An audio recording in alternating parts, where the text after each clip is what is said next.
Mahle sishayina insimbi yesithupha loshobona kuqala kohlelo lethu lomhla ekuseni. We're coming to you live from the Hospital Hill lapha eMbabane. My name is Lungelele Makakola. We are on the 30th day of January 2024. Nginemngoni ke chumna kubili. How are you this morning? Mfowethu sayiphetha inyanga yokuqala eminyaka wa 2024. It is a blessing indeed ukuthi uNkulunkulu seloku nathi uvuka nathi nalomuhla ekuseni kuletha nje nalolu hlelo eMaswati la tawulu thokotela. I think nalomuhla we have really interesting topics that we want to cover on the show. Lokukhulu kakhulu umsebenzi loqhubeka lapha enhlokodolobha eItaly eRome lapho khona ke Italy Africa Summit is underway. It is a summit that has over 50 delegations, mainly from African countries, as well as EU leaders and representatives of international organizations. Bafikile ke Italy kule mphela sonto lapho khona ke kubheke ke ukuthi lo msebenzi uqhubeke malangana nje njengoba uqalile esukwini la itolo. Now the purpose of the conference is to present Italy's strategic plan ekuthenini ke go review where the country's approach to the African continent. The agenda of the summit is a variety of themes, including tinzabate temnotho, tinzabate tetakhiwo, infrastructural development, tinzabate kuqeqeshwa kutemsebenzi, professional training, cultural promotion, migration, counter-terrorism, which is very important, as well as food and energy security. Now, our very own Prime Minister, His Excellency Russell Dlamini, did present his address as on behalf of His Majesty King Mswati III. His address during the Energy Security and Transition session underscored Eswatini's aspiration to be energy self-sustaining. We will correspond with senior journalist Linton Gule, who is tracking the development of the summit in Italy, just to, get a full sense of the Premier's address, as well as how leaders are responding to the Italian Prime Minister Giorgio Meloni's unveiling of a long-awaited plan for boosting economic ties, as well as creating an energy hub for Europe and curbing immigration. We will touch down with LinkedIn lokhona khona ke eRome Italy this morning at 7:30. Sitakhulumisa nje tonke letonke letikhulunyiswa kuyo le summit eItaly. Nanske at 6:30 sitabana labasuka etiko letemabhizinisi. Itolo, the Minister of Commerce, launched the Trade Obstacle Alert Mechanism. Lithuluzi leli lakhelo to support businesses ukuthi bakhona uku-identify and overcome trade barriers. We will be joined by the Acting Director International Trade, Kethiwe Dlamini. Sikhulume nje on the impact of such a tool kubo somabhizinisi ikakhulukazi labo labancane. Sivene ukuthi who will manage this platform, and also ingabe vele mhlawumbe tindzaba te-feedback bosomabhizinisi batoyithola kanjani. Sihlabe sinaye at 6:30 lomhla ekuseni. Manje asibuke nathi nathamba embili kumaphephandzaba.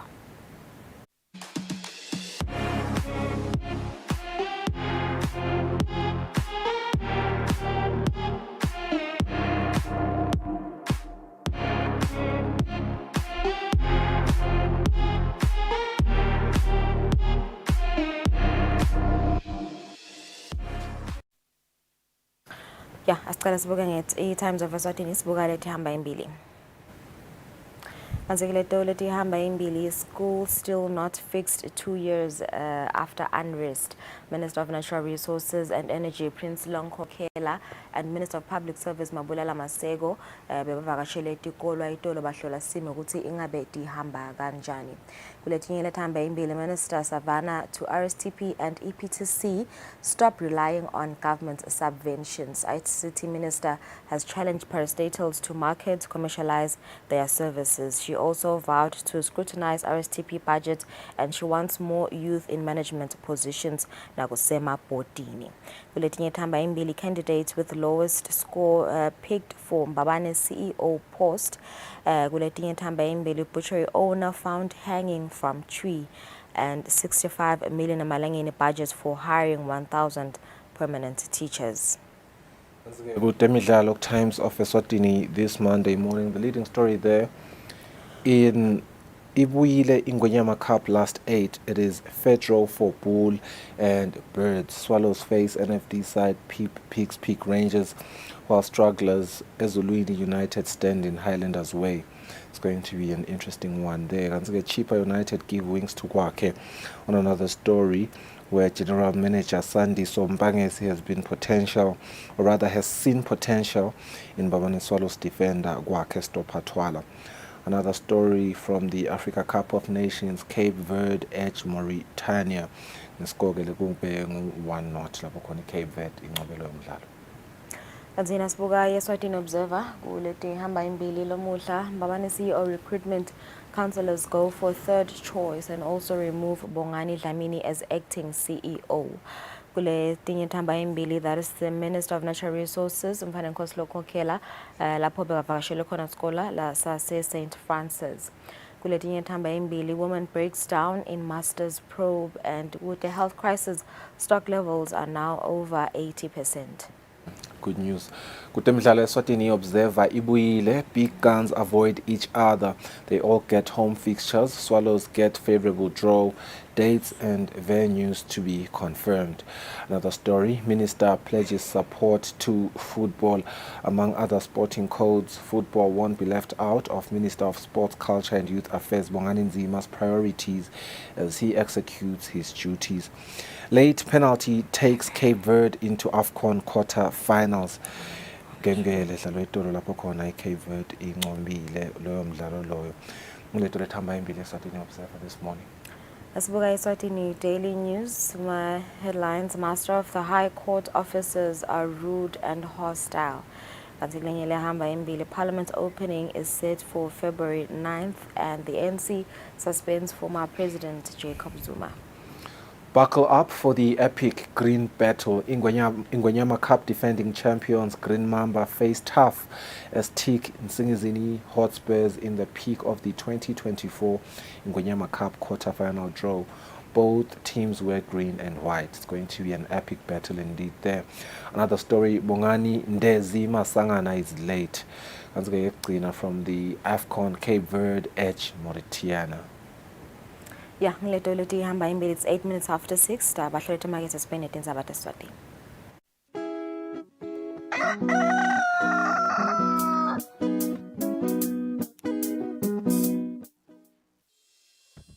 Umsakazo wetithombe iEswatini TV utibophelele kuhlonipha nekulandzela umgomo wetekusakata loweluswe libandla letekuchumana eVeni. Ngephansi kwalomgomo sitimisele kusakata tindzaba letentiya ngaleso sikhatsi tindzaba letide magama laqosheme letitsembekile letitsinza tonke tinhlangothi naletisebaleni kusukela kutepolitiki, tetemphilo, tekulima, tetinkantolo netemhlaba wonke jikelele. Siniletsela tindzaba njengoba tinjalo ngaleso sikhatsi letenteka ngaso. Kanzi kulomsakato siphindze sikulethele lonke luhlobo lwetemidlalo kusuka emidlalweni welibhola letinyawo kuye emidlalweni ledlalelwa ematafuleni kanye naleto letiqhamuka ngaphandle kwakuleli. Leti tindzaba loutiletselwa ngumsakazo wetithombe iEswatini TV.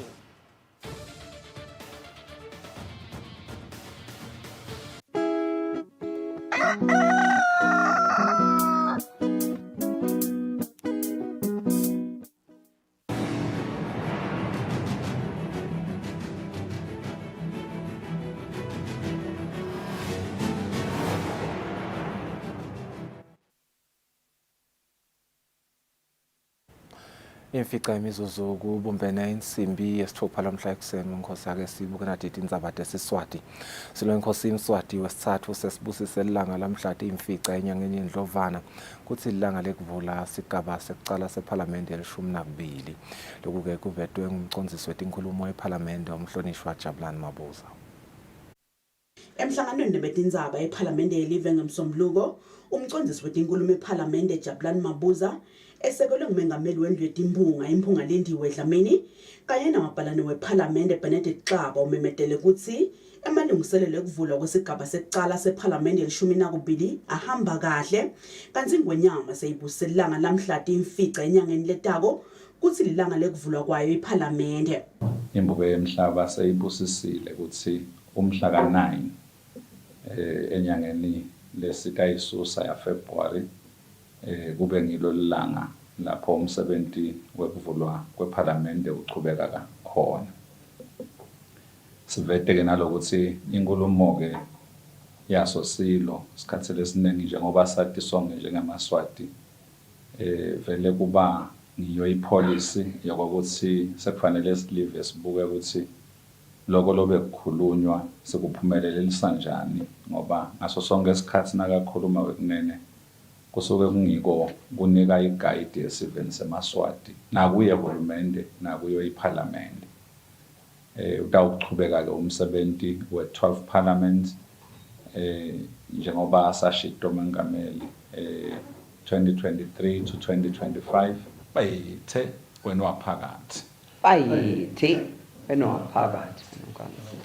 Umcondzisi wetenkulumo ePhalamende uphindze wacela sive lesitawuba incenyana lomsebenzi lomgcoka welive ukuthi bagcoke timbatfo letiformal noma ke banothe ngemvunulo yabo yesiswati. Edintsabende Eswatini TV kubika samkelisiwe khoza sePhalamende. Sihlalo we-African Union Commission Musa Faki Mohammed uthi ilivekati lase-Afrika selitsiniwe kuthathwa njengazini khamisa ngemave asentshonalanga. Musa Faki Mohammed bekakhuluma emhlanganweni welive le-Italy kanye nemave ase-Afrika lobanjelwe enhlokodolobha yelive le-Italy iRome. Kanti-ke Mohammed ukhala ngekuthi live le-Italy alikakhulumisani ne-Afrika kuyiva ukuthi idzingani ngaphambi kokuthi i-Italy yakhe umgomo letawusebenzisana ngawo ne-Afrika. Kulo mhlangano umhlonishwa Ndvunankhulu Russell Dlamini umelele silo inkosi Mswati wesithathu. Lo mhlangano emkhathini kwahulumende welive le-Italy kanye nemava ase-Afrika uvule ngalokusemthethweni umengameli wetimbunga kule live Ignacio La Rasa. Sekethula inkulumo yakhe Ndvunankhulu welive le-Italy Giorgia Meloni uchazile kulo mgomo lebafuna ngekusebenzisa abayi-Italy kubambisana ne-Afrika ukuthi bayihlonipha kakhulu e-Afrika futhi ke abakadimisele ukuthi batshele i-Afrika ukuthi ayenteni. Kepha-ke ukuthi indlela babuka ngayo i-Afrika bayibona njengebalingani labahloniphanako nalabalinganako. Meloni uthi bafuna kubambisana ne-Afrika tinhlangothini letehlukene lefaka ekhatsi indzaba yetemfundvo njengoba bafuna kuthuthukisa imfundo yemakhono e-Afrika. Uthi-ke emave lafaka ekhatsi bo-Egypt bo-Mozambique sekacalile kuzuza ngaphansi kwehlelo lebanalo lekucinisa temfundvo kulelivekati le-Afrika. Meloni uthi emanyuvesi yalapha eItaliyane sekanalo uhlelo lokubambisana nemave yase-Afrika. Uthi-ke lokhu labatawuphindze bakwende kuthuthukisa temphilo njengoba benta eveni le-Ivory Coast. Uthi-ke bomake kanye nebantfwana eveni le-Ivory Coast sebakhona kufinyelela elusiteni lwetemphilo lolusezingeni elifanele. Inhlitiyo lenkulu yalomgomo we-Italy ngekubambisana ne-Afrika uncike kakhulu kutemandla. Meloni uthi bafuna ngekuyibambisa i-Afrika ukuthi ibe netemandla letisimeme iphindze ikhone kukhicita gesi longanyukubeti imvelo. Meloni uthi bafuna ukuthi i-Italy kube ngilona sango lelitawungena ngalo i-Afrika uma kayifuna kuthengisa gesi emaveni labamhlophe. Kwamanje live le-Italy lisebenzisa ke gesi lolinganiselwa kulongamashumi ekhulwini lovela ke eveni lase-Afrika. Sihlale we-European Union Commission Musa Faki Mohammed ukhole watehlela kulo live le-Italy walisola kakhulu ngekuthi litendele nje lomgomo walo alikayifaki i-Afrika. Uthi kube bekuya ngabo bewatawuzi bahlangana nje lapha eRome babe balitfola lithuba lekuthi babe nelivi lomgomo welive le-Italy lelifuna ke kuwusebenzisa kubambisana ne-Afrika. Uthi sesifikile isikhathi ukuthi i-Afrika ingabukwa njengebantfu labahluphekako njengoba bona kude lebakudzingako kule live le-Italy. Uthi i-Afrika ayisiyo nani izimkhamisa. Nanoma kunjalo Mohammed uchazile ukuthi leli hlelo lelichamuka nalo i-Italy ligcile kakhulu vele kubambisa yona i-Afrika tinhlelo ntalo tentuthuko. I-European Union Commission ibeke imali linganiselwa etigidzi netilikhulu nengxenye temali yemava labamhlophe letayisebenzisa eminyakeni lemine kusebenzisana ne-Afrika. Kanti-ke Meloni umemetele yena imali lefikako ku-61 million wema-euro letawusebenziswa live le-France ngaphansi kwalo mgomo walo wekubambisana ne-Afrika. Kulo mhlangano umhlonishwa Ndvunankhulu Russell Dlamini bekatse kamelele silo semhlaba ingwenyama inkosi Mswati wesithathu. Kanti-ke Ndvunankhulu utawuphindze ethule yona inkulumo yengwenyama emhlanganweni utabe ugcile kakhulu kubuka tindzaba temandla nekuthi emava ase-Afrika kambambiseka kanjani ukuthi akhicite gesi longanyukubeti imvelo. nje ngelisonto ebusuku uNdunankulu ungenele ngesidlo sakusitha lesilungiswe ngumengameli walo live le-Italy. Etinzabeni Eswatini TV ngiLinkedIn Gule ngiseRome evele eTaliyane. Titawuqiniswa tekuphepha ngetebuchwephesha i-cyber security lapha eveni lokho kuvetwe indvuna yelitiko letekwatisa umhlonishwa Savannah Maziya ngemuva kwekuthi tisebenti tasongcondvo tivete ukuthi kuningi lokusafanele kwendiwe kulolu hlangothi njengoba-ke lungakacini kahle lolu hlangothi lokungaholela ekutheni live leSwatini libe sengotini yekuhlaseleka ngetebuchwephesha. Umhlonishwa uthi tebuciko timqokwa eveni ngakolitiko lakhe litawuyisukumela etulu indzaba levetwe tisebenti tasongcondvo. We have to ensure that we're always maximizing and always strengthening our cybersecurity. It's a constant daily, hourly activity. You don't just say, I've secured today and that's it forever. So we are working all the time on ensuring that we're secure cyber-wise, but we've got to leapfrog that to the newest technology and not the one that we have currently. We have to be able to do that very quickly, and so as a ministry and RSTP, we're working on that as quickly as possible. Mhlonishwa uphinze wakhuthatha tisebenti talengapane ukuthi tifake emandla nato lapho kudzingeke khona.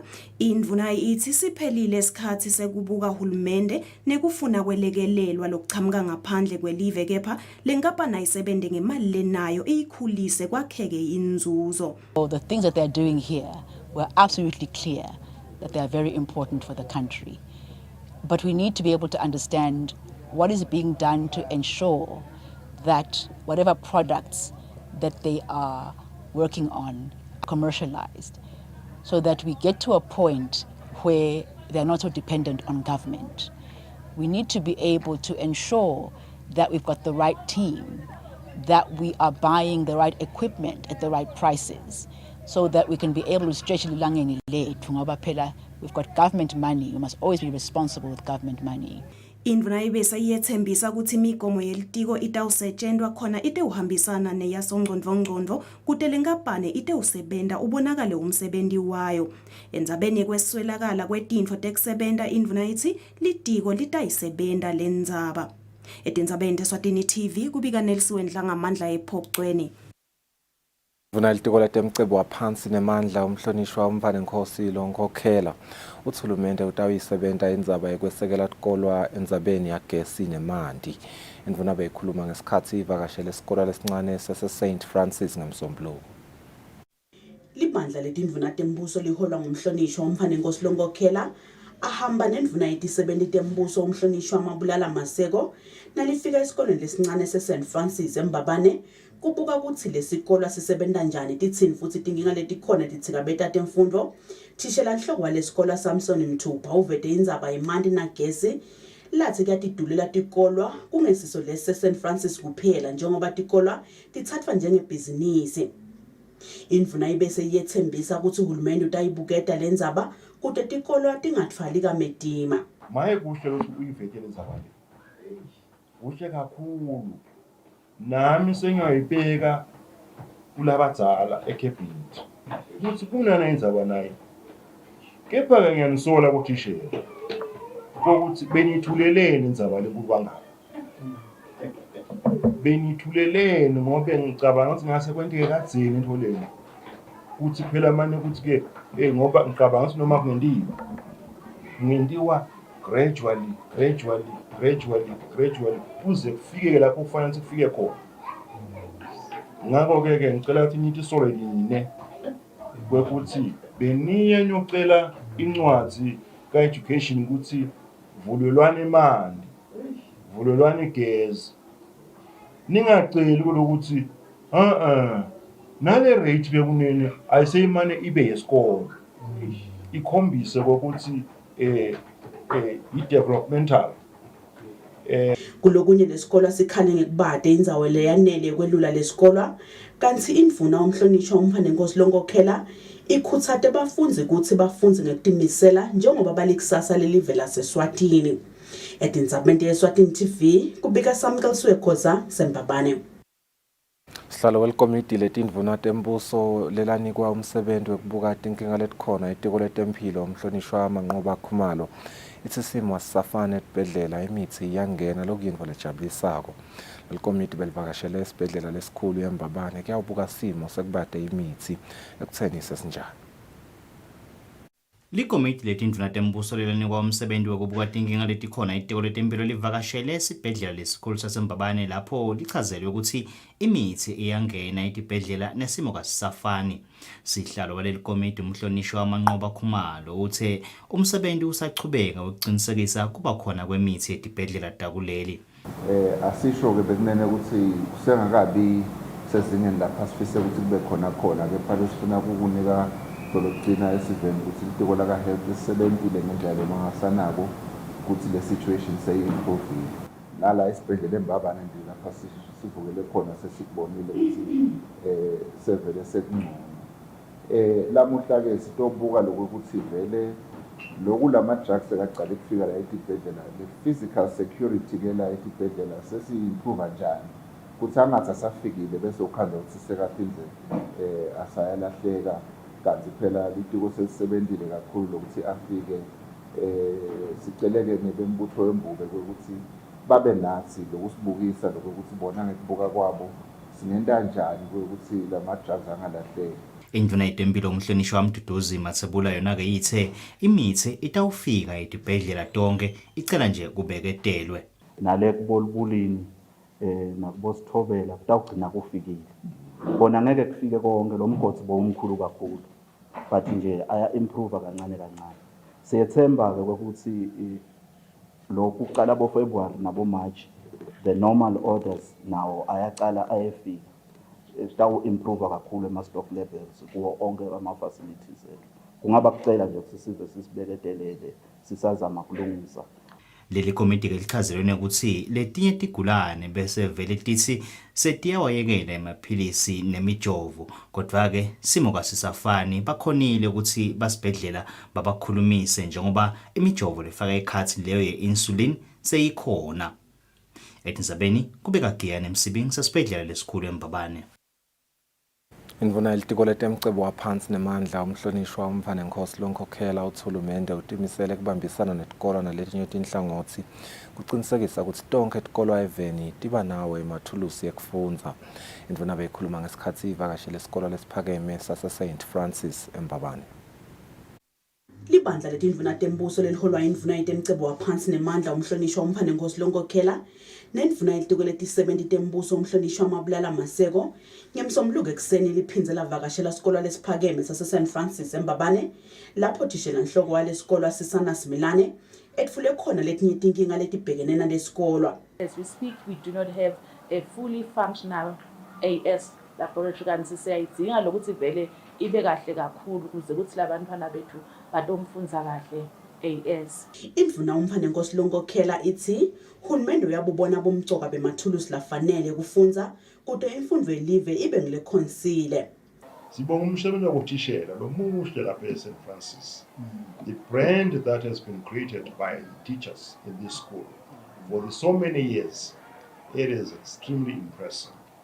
And the word impressive is way small. Now buka lama achievement alesikolo in the so many years.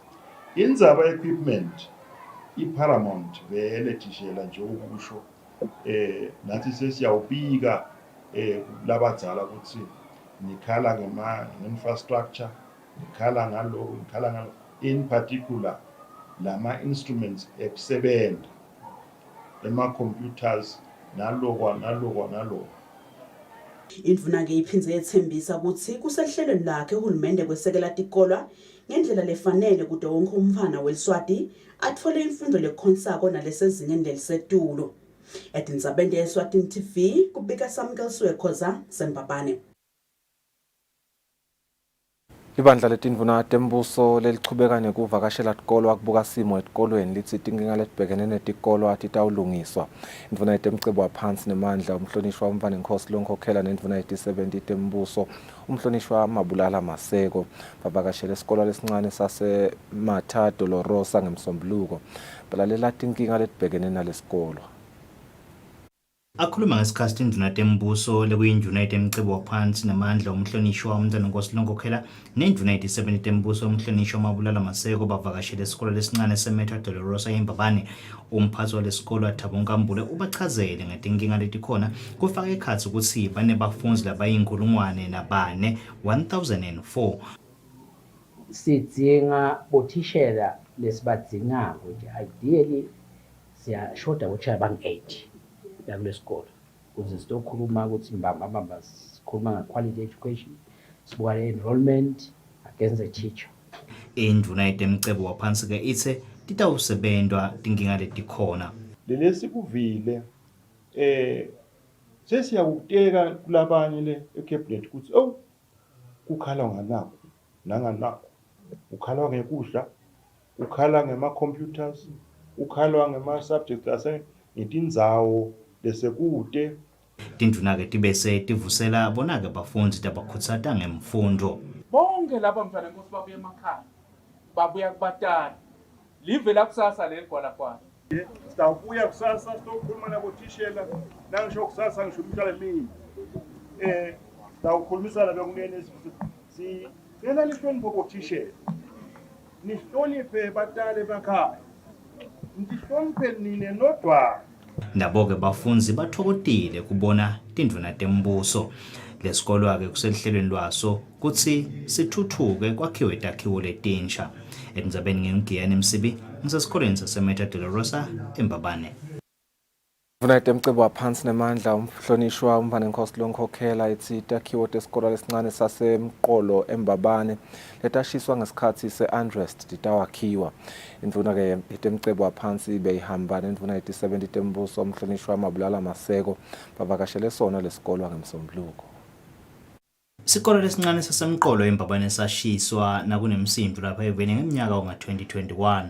Takhiwo letasha solo-ke kade ivuswanga kungumanje lokwenta kufunza kube lukhunyana. Umphathi lesikolo Mbokodo Thwala uthe kulesikolo banengi bantfwana bendlunkulu nalabampofu. Ukuthi since ya implementwa i-free education bekung 560 10 years back or even more than 10 years back. So le mali beyingakhuli. Yathi singena letinto le etitolo tikhula ngendlela lemangalisako. From 2010 solo imile le mali yethi tinto tiyakhuphuka. Siyacela lokho siyakuphathisa ukuthi kubobuketwa maybe njalo after 2 years kukhuphuke ne-inflation those things. Tinduna tembuso letivakashele lesikolo titsembisile ukuthi sitawubanjiswa lesikolwa. Bese sekuyabukakala ukuthi litiko laka-education lingasitwa njani ekutheni licedze letinkinga letikhona la sikolweni. Kwatise ukuthi kunebantwana bemaswati labafundayo funa babe nelikusasa lelihle njengawo wonke umntwana. Akungathi ngobe kwase kuvela lesimo lesi bese sesiyabukeleka. Siyakunika lithemba leliphelele. Siyakunika i-trust kwekuthi kusasa kukhona okutawenteka masinyane kuleti ndzaba leti.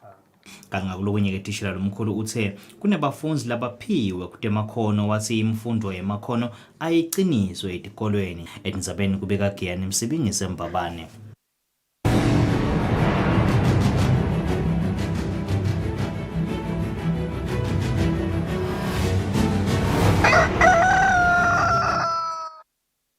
Kutemidlalo indvuna yetemidlalo kuleli bongani nzima ithumisa-ke emacembu akuleli etemidlalo webhola ngekuchubeka nekudlala kanye nekutiphatsa kahle emidlalweni ye-Ingwenyama Cup kulomnyaka losetulu.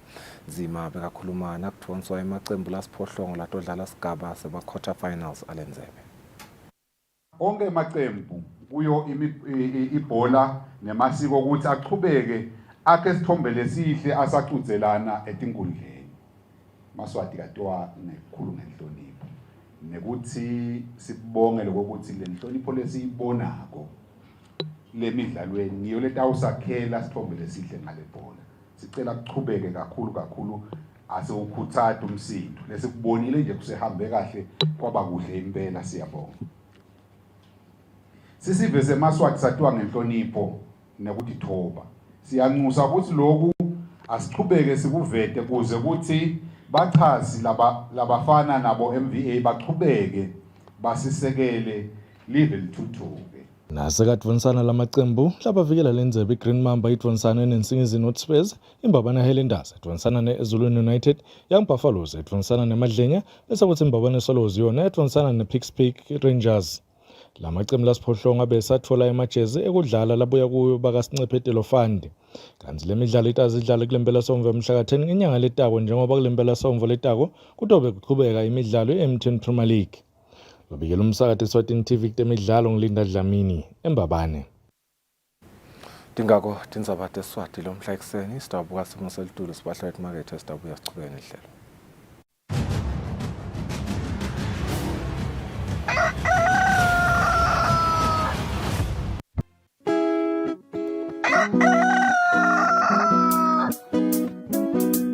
Kusivulela, as mentioned earlier, ukuthi sidabe sikhulumisana na acting director international trade Khethiwe Dlamini. Sibuka nje kakhulu kati i-platform lelonjwe itolo ngu-Minister of Commerce, Industry and Trade, i-Trade Obstacle Mechanism Alert. Tasichazela kabanti ke Khethiwe ukuthi isebenza kanjani, what are the impacts and benefits yale mechanism lena noma ke lethulusi leli ikakhulukazi kubo somabhizinisi laba kule trade industry. Asikuvusele nkonse saba ngokuthi benathi lo mhla ekseni.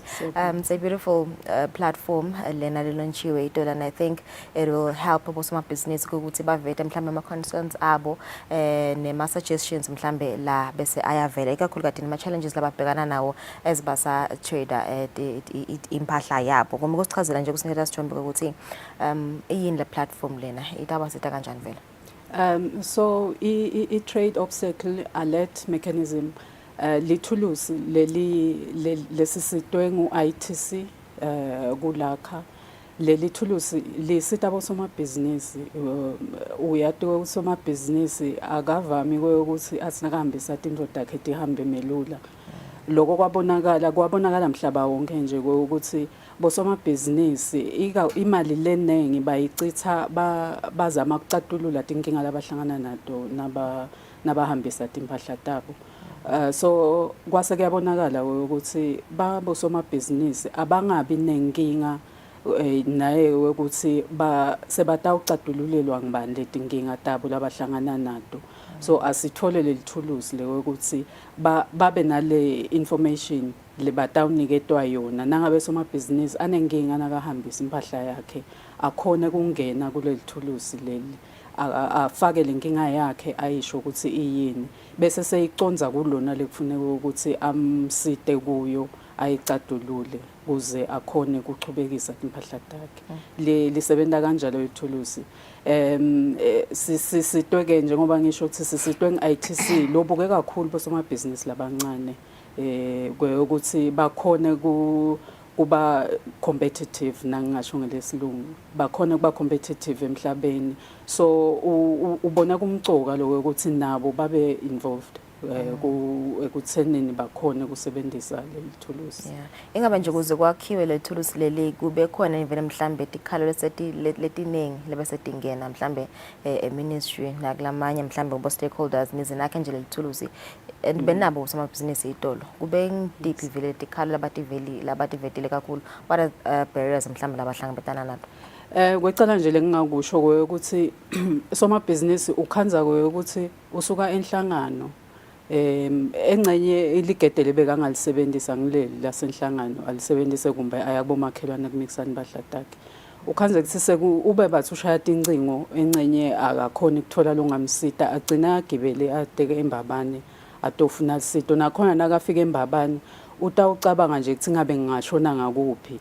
Bayavama ukusivakashela thina baka-commerce ka-international trade ukhanze ukuthi inkinga yakhe icatululeka eMalkens research ka-agriculture.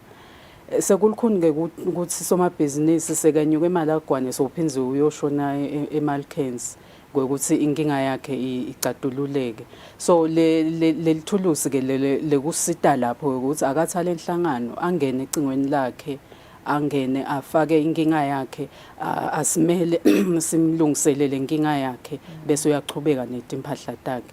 So tibadinengana ke leti ingcinamba labadibana nato somabhizinisi basahambisa impahla tabo letinye tato nje ukhanza kuye ukuthi kunala maphepha lekufuna bawagcwalise ngalenye ilanga bacelwa lamanye ngalenye ilanga bacelwa lamanye so nguleti ngcinamba ke lababhekana nato leto labatibikako nawe ukuthi ke basahamba emgwaqweni sebayahlolwa abahlolwa kanengi lokungakavumeleki ke kule hlangothi lwaka trade ukuthi uhlolwe kanengi yes uyahlolwa ngoba akungamele ukuthi uhlolwe kanengi futhi netimali lotibhadala kufuneka kube imali letilingene lomsebenzi loniketwe wona so nguletinto leto bosomabhizinisi labeva ngazuthi nema permits nema licenses yes nema permits sekendiwa digitally but ukhanza ukuthi somabhizinisi obe bathumele ipermit yakhe ayiphumi so le thulusi leli ke litawusita nalapho ukusitshela thina ngala ukuthi na ipermit yami solo ayiphumi sinayo ke lenhlangano ndawuthini committee ilesithi i-trade facilitation committee yala kaNgwane lefaka abo PS nje labaningi lababuke kona lo letinkinga ledibana nabo somabhizinisi so nase sibona ukuthi kunenkinga yinye lephiwe ukuvela kutasisita ke lokho ukuthi sihambe siyokufaka le committee ukuthi yana nang agriculture or nangu health uphokuthumelelwa inkinga yinye singenda njani ukuze ukuthi le nkinga yengce sitawube sisebenza ke letinto leti kanjalo so how long will it take ukuthi labo somabhizinisi bathole i-feedback from mhlambe kini as the ministry ngibekisa nje ukuthi uyayifaka namuhla eloja namuhla mhlambe concern yakhe kutabe sekuthatha isikhathi esinganani ukuthi vele nimphendvule nimniketele lesithi angeke ngisende siciniseko sekuthi kungaba isikhathi lesinganani ngoba letinkinga tifaka letinye ukhanza kusifaka inhlangothi letiningi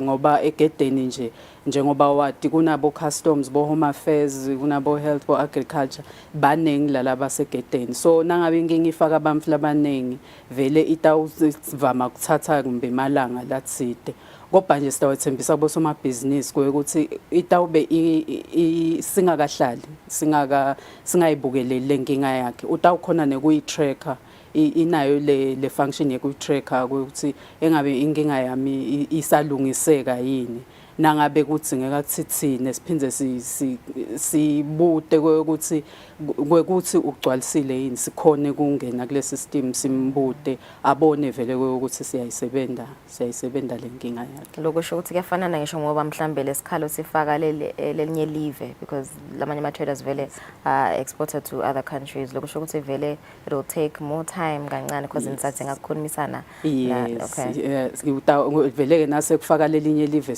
sekuthatha ngoba nakhona kunema processes akhona ekukhulumisana nalelinye live ngeke bese sowuthatha umthetho wakangwane soyufaka kulenye live kufanele ukuthi une understandisane ukuthi lokho leni kucatululako nekhuluma ilulumi lunye yini ngako kuze akhone kodwa nje lokumcoka kulowe ukuthi somabhizinisi adi ukuthi siyamsita konekwe ukuthi sibinze angadi noma usasitakala yini so beninabo bosomabhizinisi itolo ithi nje imivo yabo ngaleli thulusi leli nangibuka kahle bosomabhizinisi bajabulile because sebanako lo ukuthi ungathi basuswa la bayokuthi wehamba le uphinza ukuthi hayi bekufuna usitakale kuphi so loku kona lokwehla benyuka nje kuyimali le emave emhlaba athide emave akasanciphise lokwehlisa bosomabhizinisi babenyusa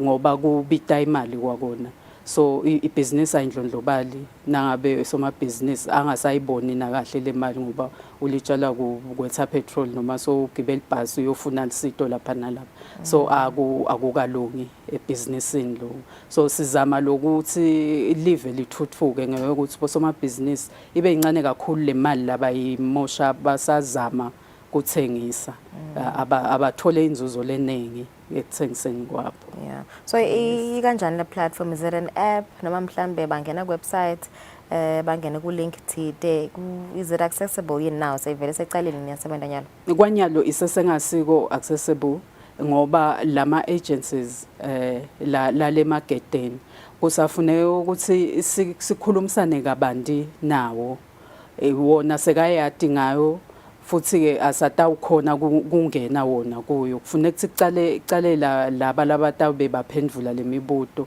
bathi kahle ukuthi imibuto iphendulwa kanjani kufuneka ukuthi bende njani so kwanyalo isesengase accessible kopha ke ku launch itolo bebakhona labaphethe emabhizinisi baka Facebook le ngibona baphethe lawa lamancanyana mabhizinisi sijabulile ke kuba nabo sithemba lokuthi isitawuthi nasesi ready ukuthi bosomabhizinisi sale bafaka tikhalo bese sebayakhona nabo kusibitela labo somabhizinisi sitophinze sichubekele inkulumo lebe siyikhuluma nabo itolo.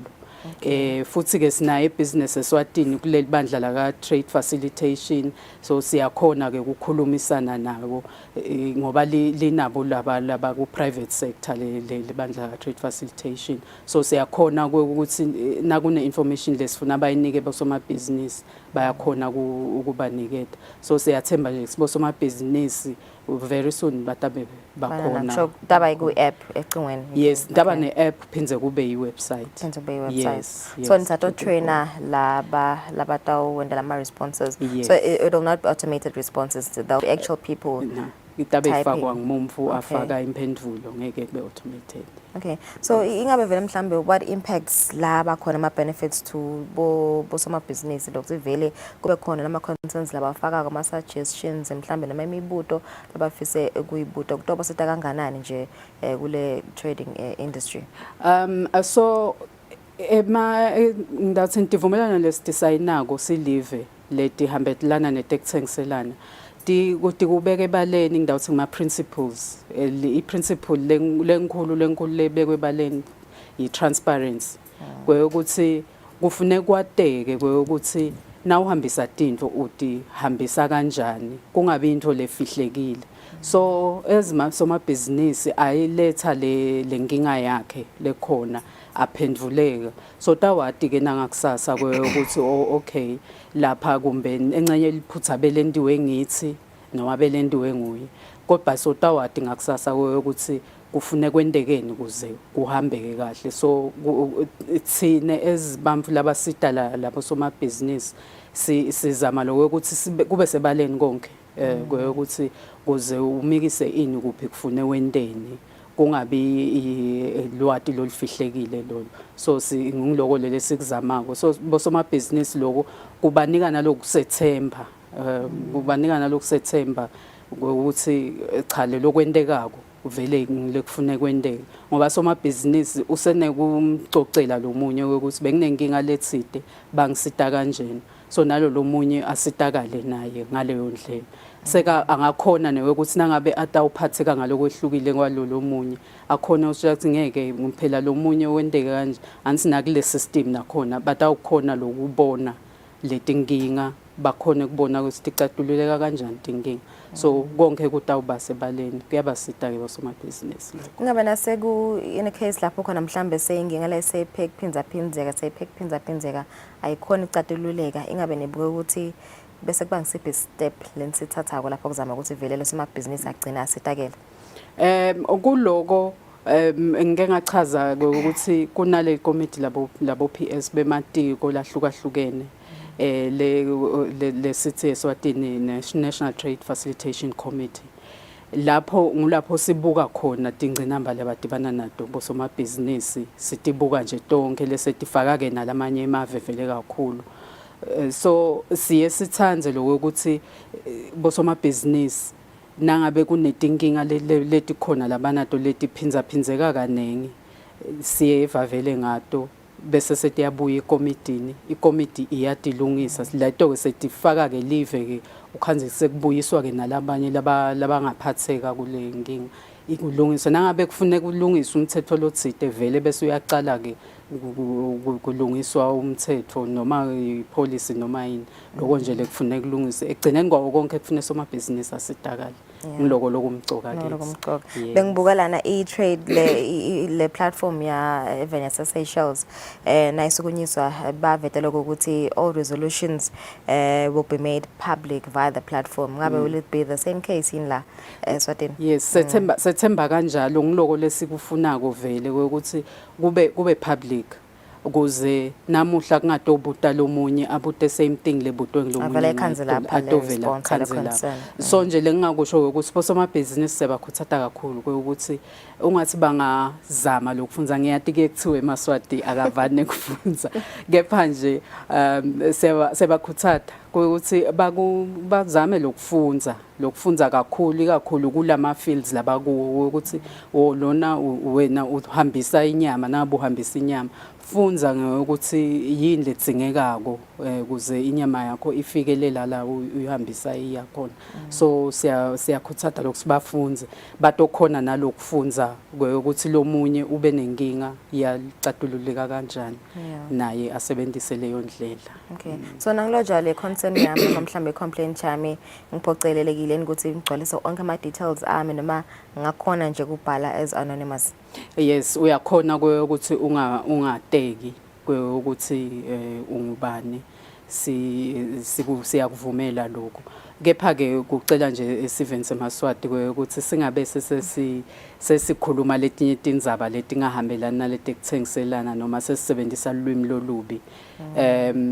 Kepha kuloyo lafikela kuye lama concerns abosomabhizinisi utawuba nayo lendlela yokubona ukuthi lena ayisahambelani netekuthengiselana lo mumfu so ukhuluma lokunye kumbe lo sekulwimi lolubi utawukhona lokuhlenga ngoba kude la ungayibhekisa khona siyacela nje ukuthi simane isebenziseke kahle le platform. Yeah, ngalosivela utaba khona labatawubhala nje sinoma so batawublockeka bangasakhoni ukuthi bafake lenye complaint. Yes. Okay. So kuva nje because what has taken this long, you know, to create such an amazing platform. Why kuntatha isikhathi esingaka nje ezaministry ukuthi vele nibone ukuthi nalithulusi naliyadingeka. As umhlaba ugocugocuka letimfo tiyativeta tona sike sa launcha nga 2020 sa launcha lokuthiwa Eswatini Trade Information Portal lalapho kunale lwati lolunengwe ukuthi na uhambisa into takho tihamba diphi tindlela kunayiphi imithetho kangwane yokuhambisa timfo ngitiphi tuvumelana lesinato nalamanye mave leyo platform ngebe ibuke lokho nje kunika le information but itele ndlela yokuthi ke somabhizinisi bese uyabuta ke nokuzabute kufune aze aye bo email or aye elicingweni so ngitawuthi nje evolution yetimfo ukuthi okay nyalo ke sesikwendile lo sesibuya lana ke nyalo somabhizinisi akasinakalitholile lo lwati azama ukulisebenzisa nasadibana nenkinga akabuye ke ngala atogcwalisa ngiko ke ungazuthi ukuthatha isikhathi esithe but ngulendlela lethathwa ngilesimo nje semhlaba ukuthi timfo tiyafikelana nje tifikele so ke sabona ke sicale last year ke kucala kuba nalokukhulumisana na ITC ukuthi kube nale platform le kanjena. Okay. Kuma kokugcina nje nani estimate mhlambe nje ubushito ukuthi satoba nale training itawuba up and running nini nje le platform lena. Siyathemba ukuthi inyanga letintathu ngeke diphele singakawucethi wonke lo msebenzi bosomabhizinisi bakhone kungena bakhulume lokho labadinga ukukhuluma. Siyathemba vele sesi ngacishe sengithi sesiyafika egcineni kwakhona njengoba sesibatshengisile nje bosomabhizinisi labe bakhona ukuthi nayi le platform nadi tinto leti tawube tenteka kule platform ngicabanga ukuthi nasesikhulumisene kahle nema agencies ke dawusesiyasebenza. Yes. Thank you so much Mbukeli. That was the acting director international trade Kethiwe Dlamini sikhuluma ngabani nje ngelithulusi leli sokunyiswa ngalokusemthethweni itolo labo somabhizinisi lapho khona batawukhona kufaka ema concerns abo ema challenges lababhekana nato ezibachubeka nje nokuhambisa timphahla tabo nje sakubonakala ukuthi kunengi lokungema barriers ekibo bosomabhizinisi so lelithulusi leli litawubasida kakhulu tawucala nje kusebenta in 3 months time nje basashito Kethiwe ukuthi batawukhona ukuthi bafake lawo ma concerns abo. Let's take a break. Sitawubuya sichubeke nehlelo.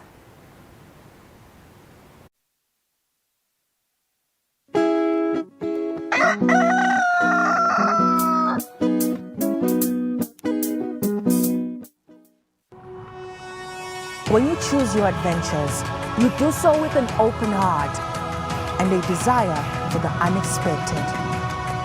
You embark on journeys to discover new worlds full of wonder. You choose a path to awaken your senses, a world to make you look up and realize just how inspiring this life can be. Arrive and awaken your heart. Explore life in ways only thought possible in your dreams. Discover just how far you'll go to expand your understanding of life's greatest mysteries. There's just one place on this planet with so much to offer. Now is the time for you to have the royal experience in the kingdom.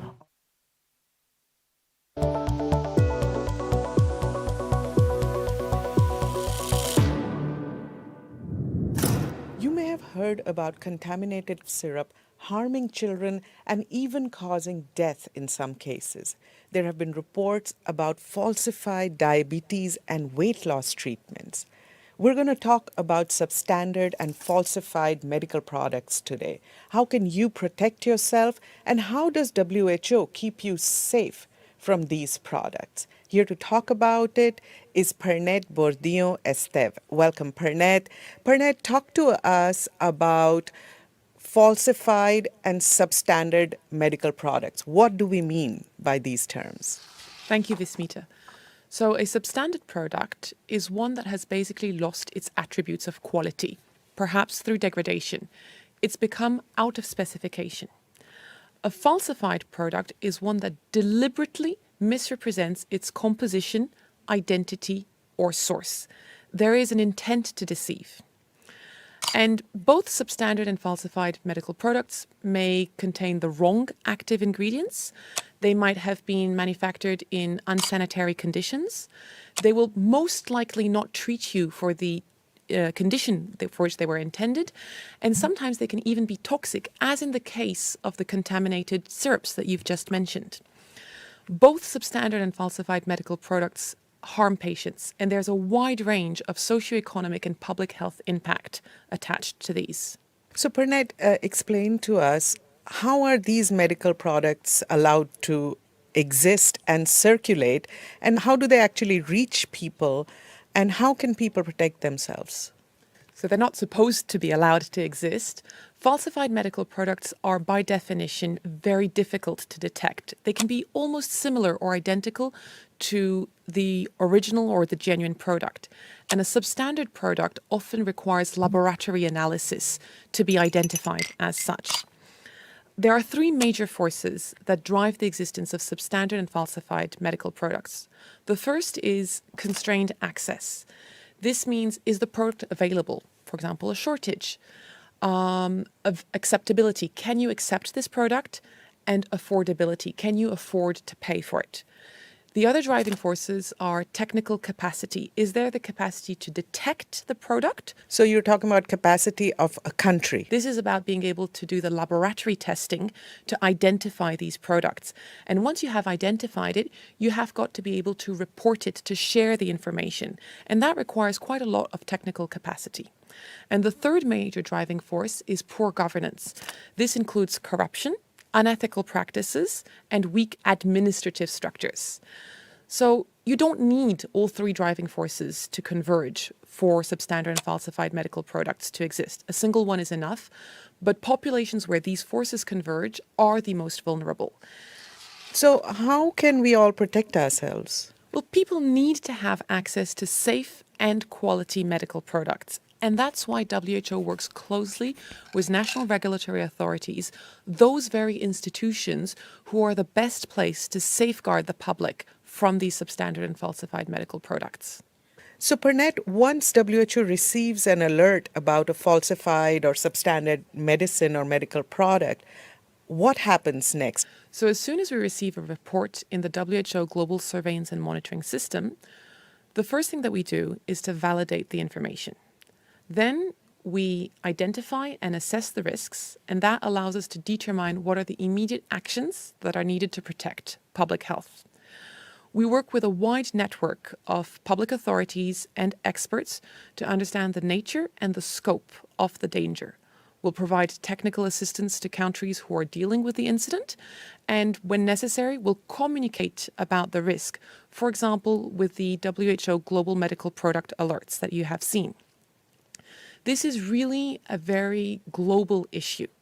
Our network reports to us all sorts of medicines, antibiotics, cancer medicines, hormones, vaccines. Every single therapeutic category in every single form is affected by this. In the past year, we've spent a lot of time working on the examples that you mentioned earlier, which are the liquid medicines contaminated with antifreeze and also the falsified weight loss diabetes type 2 products. It's very important to report early because a timely report from one country can save lives in another country. Good quality information is what will guarantee effective interventions. So if you or someone that you know suspects to have been exposed to a substandard or a falsified medical product, or if the medicine has not worked as you expected, or if there was an unexpected adverse reaction, please talk to your healthcare professional about it as soon as possible, your doctor, your pharmacist, your community healthcare professional.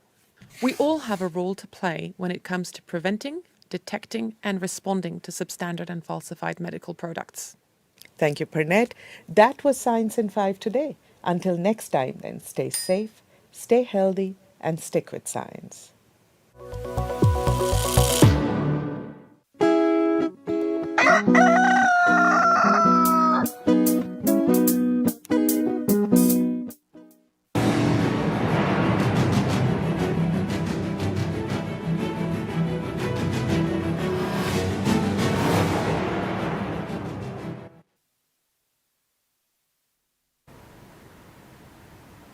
Welcome back. This is the news. His Majesty King Mswati III has blessed February 9th for this year's state opening of the first session of the 12th Parliament. This was announced by the Senate President, Senator Lindiwe Dlamini. In a press meeting on Monday, Senate President Senator Lindiwe Dlamini, supported by the Honourable Speaker of the House Jabulani Mabuza and Clerk to Parliament, announced that preparations for this year's state opening of the first session of the 12th Parliament are progressing very well. This year's ceremony will be held on Friday, the 9th of February 2024, as endorsed by His Majesty King Mswati III.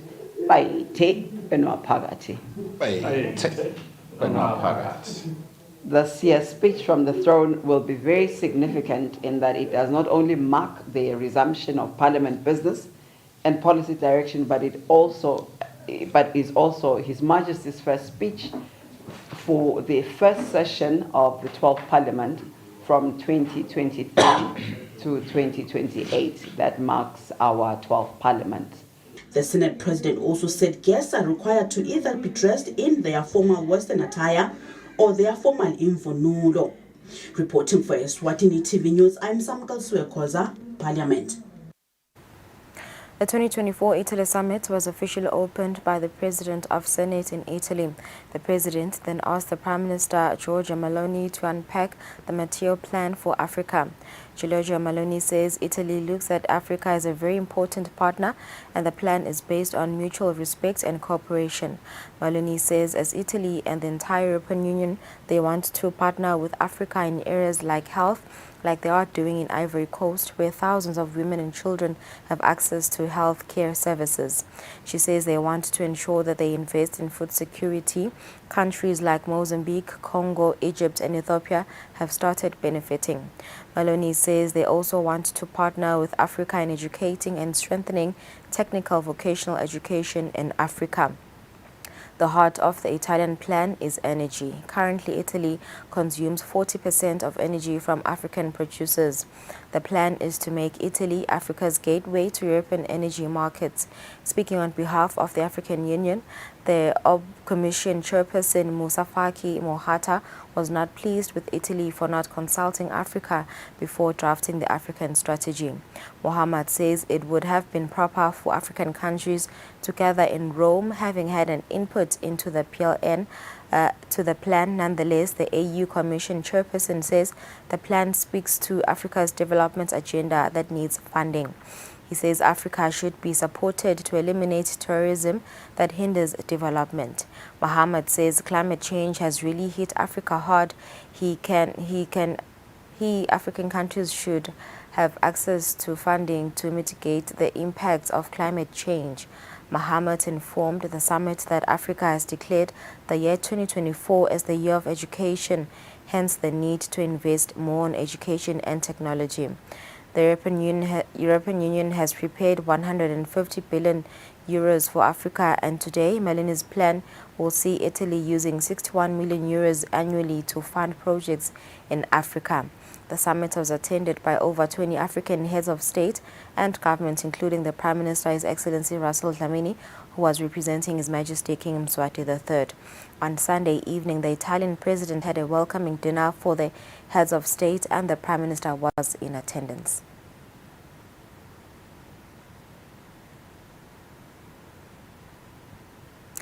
All necessary action will be taken to ensure the country is cyber safe. The Minister of Information, Communication and Technology, Honorable Savannah Mazia, said this after the staff from the Royal Science and Technology Park raised a concern that the country is not cyber secure. The minister was speaking at Eswatini during a courtesy visit to the technology park. The Honourable Minister says the concerns on cybercrime raised by the staff of the Royal Science and Technology Park will be given swift attention. We have to ensure that we're always maximizing and always strengthening our cybersecurity.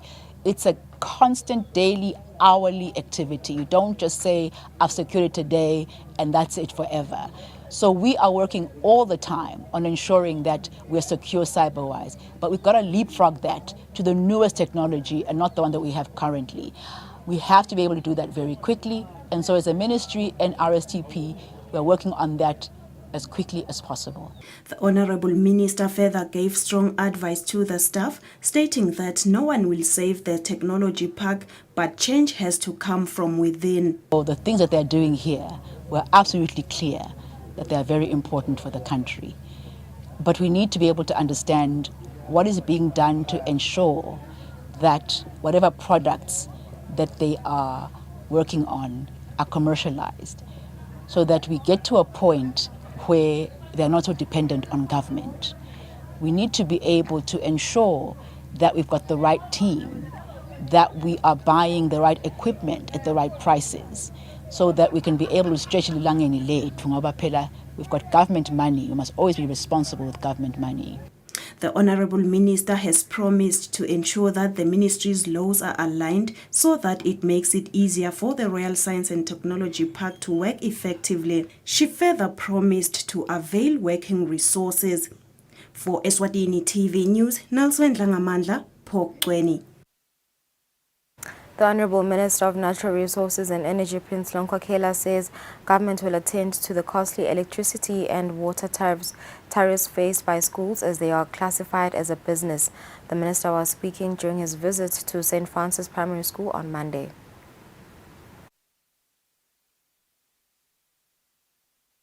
The Cabinet Tour of schools to ascertain readiness and challenges to St. Francis Primary School was led by the Honourable Minister of Natural Resources and Energy, Prince Lonkwakela, accompanied by the Honourable Minister of Public Service, Maboulala Masego. St. Francis Primary head teacher Samson Mtupa shared how expensive water and electricity tariffs are for schools in general, as they are classified as businesses. The Honourable Minister assured the schools that the government will swiftly work on this matter. Kuhle kakhulu nami sengiyayibheka kulabadzala ecabinet ukuthi kunana indzaba naye kepha ke ngiyanisola kutishela ukuthi benithuleleni indzaba lekubangaka benithuleleni ngoba ngicabanga ukuthi ngase kwenteke kadzeni into leni ukuthi phela manje ukuthi ke ngoba ngicabanga ukuthi noma kungendiwa gradually kuze kufike lapho kufanele kufike khona. Ngakho ke ngicela ukuthi nithi solo line kwekuthi beniye nyocela incwadi ka education ukuthi vulelwane imali vulelwane igezi. Ningaceli ukuthi nale rate bekunene ayiseyimane ibe yesikole. Ikhombise ukuthi i-developmental. The Honourable Minister further asked pupils to give all their best to their studies as they are the future of the Kingdom of Eswatini. Reporting for Eswatini TV News, I'm Samgal Swekoza, Babane. The chairperson of the Cabinet subcommittee that was set to look into matters within the Ministry of Health, Honorable Mangxoba Khumalo, says the situation is no longer the same within the Ministry of Health. Drugs are slowly arriving. The subcommittee visited Mbabane Government Hospital on Monday. The Cabinet subcommittee that was set to look into the matters within the Ministry of Health and shortage of medicine in the country visited the Mbabane Government Hospital on Monday as part of the exercise to monitor and check the availability of drugs in hospitals. The subcommittee was told that drugs are now delivered. The subcommittee chairperson, Honorable Mangxoba Khumalo, says there's great progress in the delivery of drugs, but it is not where they want to be at the moment. Asisho ke bekunene ukuthi kusengakabi sezingeni lapha sifise ukuthi kube khona ke phela sifuna ukukunika dolokugcina esiveni ukuthi itiko la ka health isebentile ngendlela mangasanako ukuthi le situation seyi-improve. Lapha ekuseni besilapha warehouse yemithi nase-dispensary yemithi la eMbabane lapho sifike satibonela thina. He says they are putting in place control measures to ensure that drugs are controlled in the country. He says this will include camera installations. He also says the emergency procurement plan worked. The Minister of Health, Honorable Mduduzi Matsebula, asked for patients from hospitals as drugs will be delivered. Nale kubolibulini nakubosithobela kutawugcina kufikile. Bona ngeke kufike konke lo mgodi bomkhulu kakhulu. But nje aya improve kancane kancane. Siyethemba ke ukuthi. He says they are working hard and do understand the situation which will be normal soon. It is said some reported patients had threatened to stop taking medication as there was no medication. Insulin syringes, amongst others, are now available at the Mbabane Government Hospital. Reporting, I am Kian Msibi, Mbabane. The Honourable Minister of Natural Resources and Energy, Prince Lonkakela, says learning tools and equipment are key to the sustainability of the country's education sector. The minister was speaking during a tour of St. Francis High School on Monday. The Cabinet Schools tour led by the Honourable Minister of Natural Resources, Prince Lonkakela, together with the Honourable Minister of Public Service, Mabulela Masego, on Monday morning, also went to St. Francis High School, where the principal of the school, Sisana Similane, highlighted challenges faced by the school. As we speak, we do not have a fully functional AS laboratory kanti siyayidinga lokuthi vele ibe kahle kakhulu ukuze kuthi labantwana bethu batomfunza kahle AS. The Honourable Minister assured the school that the government is aware of the importance of learning equipment. Indzaba equipment iparamount vele tishela nje ukusho nathi sesiyawubika labadzala ukuthi nikhala ngema-infrastructure, nikhala ngalo, in particular lama instruments ekusebenza ema-computers nalo. The Honourable Minister of Natural Resources, Prince Lonkakela, also said the government of the Kingdom of Eswatini is committed into ensuring quality education for all Emaswati. Reporting for Eswatini TV News, I'm Samgal Swekoza, Babane. Cabinet ministers who continue visiting schools to look into challenges faced by different schools say those challenges will be addressed. The Minister of Natural Resources and Energy, Honorable Prince Lonkakela, together with the Minister of Public Service, Honorable Mabulela Masego, visited Meta Dolorosa Primary on Monday as part of the school's visitation. Speaking during a visit by cabinet ministers at the Metro Dolorosa Primary School, which includes the Minister of Natural Resources, Honorable Prince Lonkakela, and the Minister of Public Service, Honorable Mabulela Masego, the school's principal, Tabonga Mbule, says the mission school is faced with a number of challenges, including shortage of teachers, as the school has an enrollment of 1,004 learners. He says they are in short of 3 teachers. He also mentioned that they do not have furniture. Learners use broken furniture.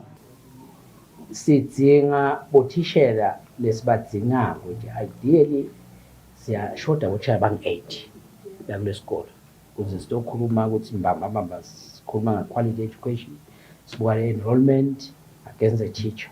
He also says they do not have funding and FPE is always delayed. The Minister of Natural Resources, Honorable Prince Longokela, promised that challenges faced will be attended to. Lesikuvile sesiyakuteka kulabanye le ecabinet ukuthi kukhala nganako nanganako, ukhala ngekudla, ukhala ngema-computers, ukhala ngema-subjects asengetindzawo lesekude. They then encouraged the learners on the importance of education. Bonke lapha mntwana nkosi babuya emakhaya babuya kubatali live la kusasa legwala kwalo Sitawubuya kusasa sitokhuluma nabothishela nangisho kusasa ngisho umhlala emini sitawukhulumisana bekunene sicela lihloniphe bothishela nihloniphe batali emakhaya nihloniphe nine nodwana. The learners were happy as well to see the cabinet ministers. It is in the school's plan to expand the school. For Eswatini TV News, I'm Kian Msibi at the Mete Dolorosa Primary in Mbabane. The Minister of Natural Resources, Honorable Prince Longokela, says structures that were burnt during the unrest at Mkolo Primary will be rebuilt. The minister was in company of the Minister of Public Service, Honorable Mabulala Masego, during the school's visit on Monday. Mkolo Primary School was burnt during the unrest in 2021. Some structures have not been rebuilt ever since. The school's principal, Mbogoto Twala, says the school has about 157 OVC learners out of an enrollment of 524, which is quite a number. Because since ya implementwa free education, bekung 560 10 years back, or even more than 10 years back. So le mali beyingakhuli yet singena letingo le etitolo tikhula ngendlela emangalisayo. He pleads with the Minister of Education to deliver food on time under the school's feeding program. The Honorable Ministers present promised action towards the structures that were destroyed. Bese sekuyabukakala ukuthi litiko la education lingasitwa njani ekutheni licethe letinkinga letikhona la sikolweni. Kwatisa ukuthi kunebantwana bemaswati labafundayo funa babe nekusasa lelihle njengawo wonke umntwana. Akungathi ngobe kwase kuvela lesimo lesi bese sesiyabukelela. Siyakunika lithemba leliphelele. Siyakunika i-trust kwekuthi kusasa kukhona okutawenteka masinyane kulethi ndzaba lethu. The principal also said some learners are quite talented with skills, including throwing, and advocated for competency-based education as that will empower the learners. Reporting, I am Kian Msibi, Mbabane.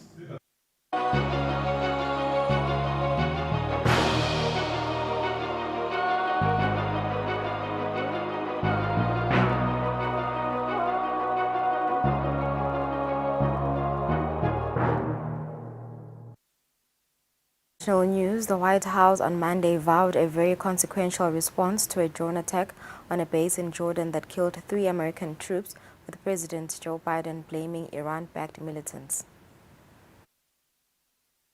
This is Tower 22, the military base in Jordan where 3 US soldiers were killed in a drone strike.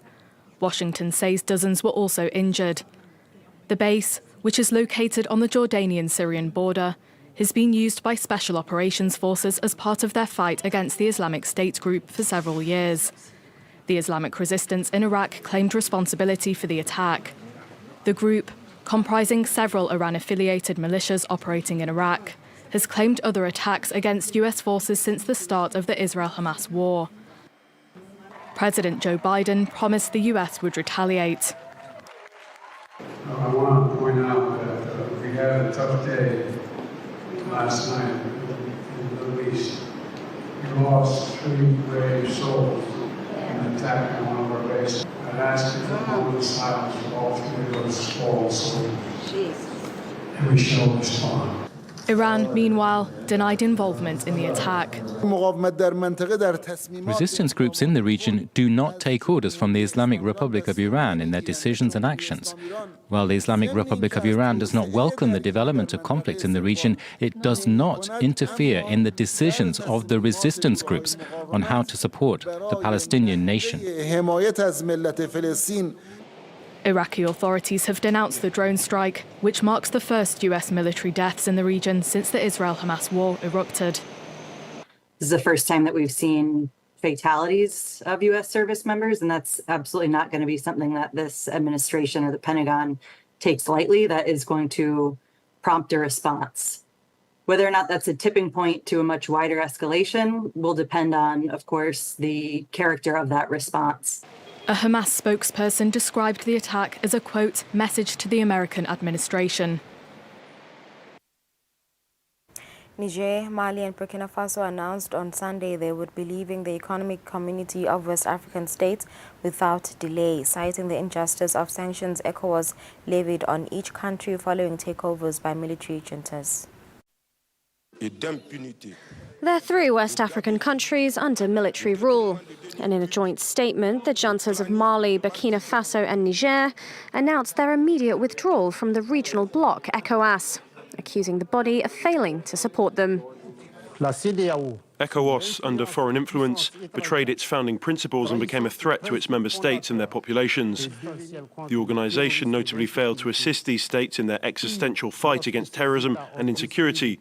Worse, when these states decided to take their destiny into their own hands, ECOWAS allegedly adopted an irrational and unacceptable stance by imposing sanctions that were illegal, illegitimate, inhumane and irresponsible. It's the latest in a swathe of events intensifying political tensions in West Africa. Since 2020, the 3 neighbours have experienced a string of military coups, severed ties with former colonial ruler France, and formed a mutual security alliance, as well as turning to Russia for support. ECOWAS, via sanctions, negotiations and threats of military intervention, has been urging the military-led governments to return to civilian rule. And the bloc responded that it hadn't been notified of the trio's decision to quit. Burkina Faso, Niger and Mali remain important members of the community, and the authority remains committed to finding a negotiated solution to the political impasse. ECOWAS's protocol to leave the bloc, according to its treaty, takes up to 1 year to process, leaving question marks around the next steps. Long lines of tractors blocked highways near Paris and across France on Monday as angry farmers sought to put pressure on the government to do more to help them face inflation, compete with cheap imports and make a living. Of tractors making their way slowly towards Paris from all directions. Their objective? To block the roads in and out of the capital, in a bid to press the government to do more to help them combat inflation, compete with cheap imports and simply make a living. By Monday afternoon, that objective was achieved, with several blockade points across the motorways that lead to Paris. The government should know we can't take it anymore. Farmers can't take it any longer. We're at the end of our tether. We've run out of cash. We've got no money to start up again. There are too many environmental regulations. Enough is enough. The protests are another product of a global food crisis worsened by Russia's invasion of Ukraine, a major food producer. French farmers say that higher prices for fertilizer and energy, among other things, have eaten into their incomes. I can't make a comfortable salary out of farming. I've been earning 500 euros a month for the last 5 years. I thought about giving up because it was too hard psychologically. The government response was to deploy 15,000 police officers in an attempt to stop any efforts by protesters to enter Paris. Hundreds of cargo ships traveling from Asia to Europe are now avoiding the Red Sea and the Suez Canal route due to persistent attacks by Houthi militants. The incidents have caused significant disruptions in global trade.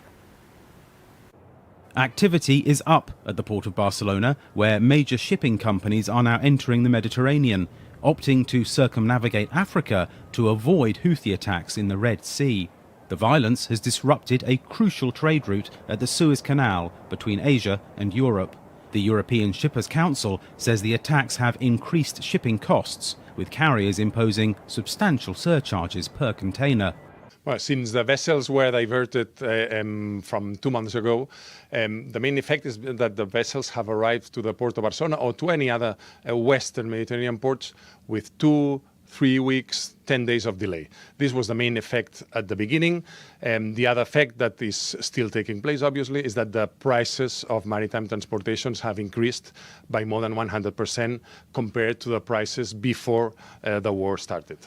China and southern Asian countries accounted for 30% of European imports in the first half of 2023, and taking longer routes is having a widespread effect. The biggest trade partner of Europe is Asia, so everything that we consume in parts, in total, goes through the Suez Canal. Due to component shortages, Tesla announced it was halting most car production at its Berlin factory from January 29 through February 11, potentially threatening the manufacture of as many as 7,000 vehicles. The supply chain disruptions are also hitting small businesses. We have several providers here at the store who say they will have problems supplying merchandise because it's made in Southeast Asia, and everything related to maritime transport is complicated due to this conflict. Israel's plan to destroy Hamas continues, and so do the attacks by Yemen's Houthis on passing cargo vessels. Analysts say the supply chain disruptions represent a new blow to a European economy that's already fighting inflation and a mild recession. Turkey makes space history plus the 20th anniversary of twin rovers on Mars and a flood of news for future missions to the red planet. Ignition, engine full power, and liftoff. Go Axiom 3. We begin this week on a launch pad at Florida's Cape Canaveral. There, private spaceflight company SpaceX launched a Falcon 9 rocket on a trip to the International Space Station, or ISS. On board were flight commander and retired NASA astronaut Michael Lopez Alegria and astronauts Marcus Want from Sweden, Italy's Walter Villade, and Turkey's first astronaut Alper Gezeralci. The four flew as part of the latest commercial mission from Texas startup Axiom Space. SpaceX's autonomous Crew Dragon capsule did the heavy lifting of guiding the crew to the ISS. Axiom typically charges about $55 million per seat on these trips. This was the company's first mission where everyone on board had a military flight background and represented a home nation, as opposed to Axiom's prior two missions where business people paid their own way. Once docked to the space station, Axiom Mission 3 crew members received a warm welcome by their fellow astronaut hosts aboard the ISS. 0 and liftoff. Also this week, we celebrate the 20th anniversary of Mars rovers Spirit and Opportunity sharing time together on the Red Planet. The robotic duo landed on Mars in January of 2004. They found evidence that ancient Mars had water flowing on its surface and might have been capable of sustaining microbial life. More on that in a bit. NASA planned the mission for 90 Mars days, which are about 35 to 40 minutes longer than on Earth. But the dynamic duo outlasted that by years. Spirit stayed in touch with the space agency until 2010, and Opportunity kept on trucking through summer 2018. NASA still has rovers Curiosity and Perseverance roaming the Martian surface. Finally this week, that Mars water we promised to discuss. Scientists say Europe's Mars Express orbiter may have spotted a whole lot of it frozen under the Martian surface. Its location on Mars's equator, not the polar ice caps like on Earth, is as much a surprise as the discovery itself. We don't expect to see a polar ice cap at the equator. You know, it's as ludicrous on Mars as it would be on Earth. But that's what the data are telling us, saying it does look like that. Scientists say that if melted, the water ice discovery, believed to be nearly 4 kilometers thick, could cover all of Mars with water roughly 2 meters deep, or enough to fill Earth's Red Sea. But scientists add at a depth of roughly 300 meters, it likely won't be that useful for space explorers looking for water away from our home planet. Cheering spectators filled Mexico City's massive bullfighting arena on Sunday, taking in the capital's first bloody show since the Supreme Court last month overturned an earlier suspension as protesters outside the stadium demanded a permanent ban. The largest bullfighting arena in the world, again filled with cheering spectators. Sunday saw Mexico City's first bullfight since the Supreme Court temporarily overturned an earlier suspension last month. Thousands of people cheered the return of Fiesta Brava. The bull is bred for this. You will see the economic impact. So many jobs are generated by bullfighting.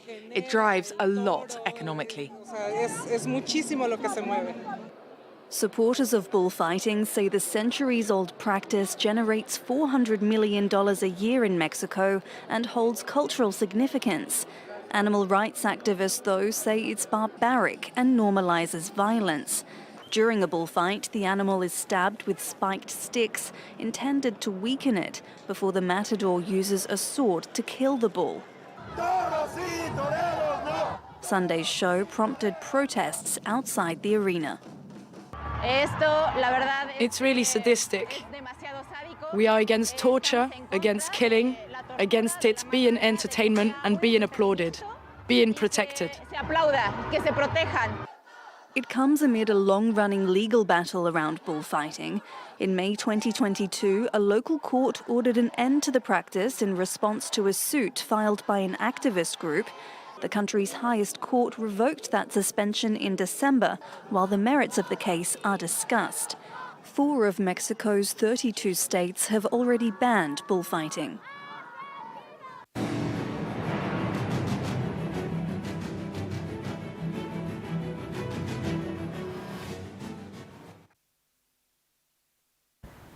In now sports news, the Minister for Sports, Honorable Bongani Nzima, has applauded local football clubs for the continuity positive behavior in the current Ingonyama Cup knockout tournament. Nzima was speaking during the last 8th draw of the Ingonyama Cup tournament at Sinqaphetelo MVA offices in Babane. Onke maqembu kuyo ibhola nemasiko ukuthi aqhubeke akhe sithombe lesihle asaqudzelana etinkundleni. Maswati katiwa nekhulu ngenhlonipho nekuthi sibonge lokuthi le nhlonipho lesiyibonako lemidlalweni niyo letawusakhela sithombe lesihle ngale bhola. Sicela kuchubeke kakhulu asiwukhuthata umsindo lesikubonile nje kusehambe kahle kwaba kuhle impela siyabonga. Sisiveze Maswati satiwa ngenhlonipho nekuthi thoba. Siyanxusa ukuthi lokhu asichubeke sikuvete kuze ukuthi bachazi labafana nabo MVA baqhubeke basisekele live lithuthukile. The last 8 of the Ingonyama Cup has been conducted with the defending champions to face Nsingizini Hotspurs, while Mbabane Highlanders will face Ezulwini United. Young Buffaloes will take on Madlenya, while Mbabane Swallows will play Pikes Peak Rangers. The 8 teams were then awarded jerseys by the title sponsor Sinqaphetelo MVA Fund. The games will be played on the weekend of the 10th of February this year. Reporting for Eswatini TV Sports, I'm Linda Dlamini, Babane. Correctional Service Athletics Club Tanda Zazwane is back with a bang after 4 years of suspension due to doping, as he showed his quality in the All Africa Games qualifiers when finishing first in both 100 and 200 meters. The qualifiers were held at the Mavuso Sports Center in Manzini. This past weekend, Athletics Eswatini hosted their second All Africa Games qualifiers at the Mavuso Sports Center after last weekend's first qualifiers at the same venue when only 2 local teams took part of the event. This past weekend, 5 teams were present where Correctional Services, Tanda Zazwane, who made a comeback for the first time in 4 years, showed other athletes his heels under the 100 and 200 meter race. Sengihambe ngolimelela lona live kuma African Games lataba khona ngekujima cause ngijima eSouth Africa HPC High Performing Center training yami ihamba kahle cause bengijimela wona vele lama All Africa Games ukuthi manje ngiqualify kungene team le yakhona kuma All Africa. Bongo Mahlale once again dominated the 100 female race. I think we're ready. Kumele my African Games. Looking at the training right now, I'm pushing so hard, and by the time we my African Games, I think I'll be reaching my peak because I still have like 2 or 3 competitions before African Games to gain competition fitness. Athletic Eswatini Thoba Mazibuko uploaded athletes who were present on the day for giving out great performance, especially the comeback of Thandaza Zwane. Teams who took part include TZD, Correctional, Res, Reps, and one from Mozambique. Reporting for Eswatini TV Sports, I'm Linda Dlamini. Babane. It's 28 minutes before 8 o'clock. We've come to the end of our English bulletin. Thank you for staying with us. Let's leave you with the weather. We'll be right back.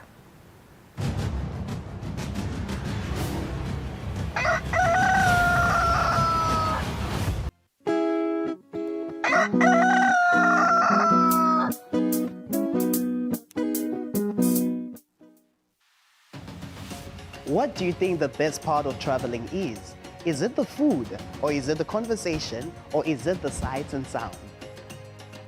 If you're ready to explore, we are ready to show you the best way how.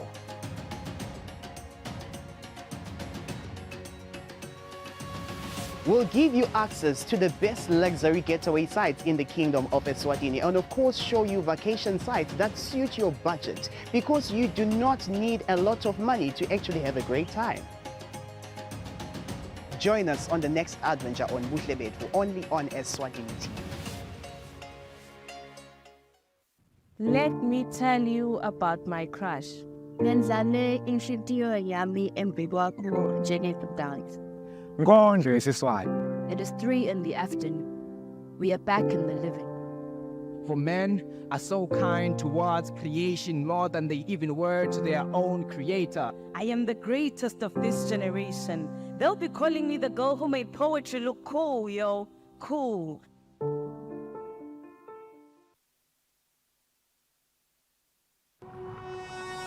When you choose your adventures, you do so with an open heart and a desire for the unexpected.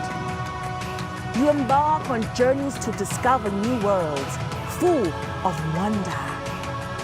You choose a path to awaken your senses, a world to make you look up and realize just how inspiring this life can be. Arrive and awaken your heart. Explore life in ways only thought possible in your dreams. Discover just how far you'll go to expand your understanding of life's greatest mysteries. There's just one place on this planet with so much to offer. Now is the time for you to have the royal experience in the kingdom.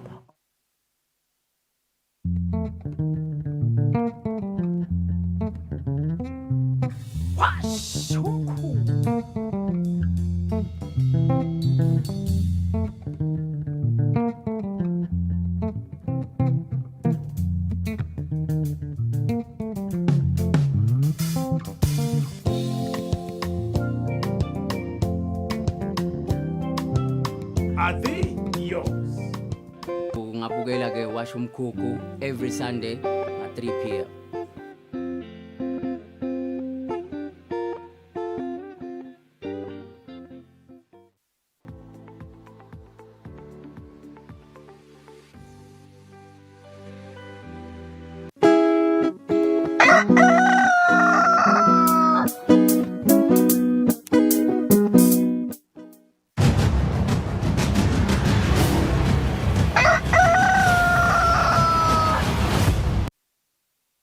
Siphinze sinamukele ehlelweni bonkhosi. The Italy Africa Summit yachubeka ke lapha enhlokodolobha eRome eItaly, lapho khona ke baholi bemave yaseAfrika labalingiselwa kulaba nge-15 bakhona khona, as well as EU leaders nalabanye ke representatives of international organization bafikile lapha ke enhlokodolobha eItaly kule mphela sonto nje lesuka kuyo, lapho khona ke kube sekusukuma umsebenzi lomkhulu esukwini la eTolo.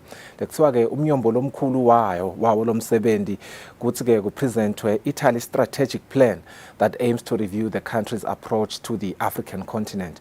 Kule agenda of the summit is a variety of themes including tindzaba tetemnotfo, kuthuthukisa nje tinhlangothi tetemnotfo, infrastructural development, professional training, cultural promotion, kune migration, kune counter-terrorism, as well as food and energy security. Our very own Prime Minister, His Excellency Russell Dlamini, has addressed the summit on behalf of His Majesty King Mswati III.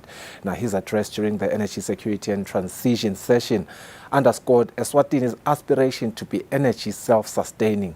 We want to correspond to senior journalist here at LinkedIn Kusile, who is tracking the development of the summit in Italy, just to, get a full sense of the Premier's address, as well as how leaders are responding to Italian Prime Minister Giorgia Meloni's unveiling of a long-awaited plan.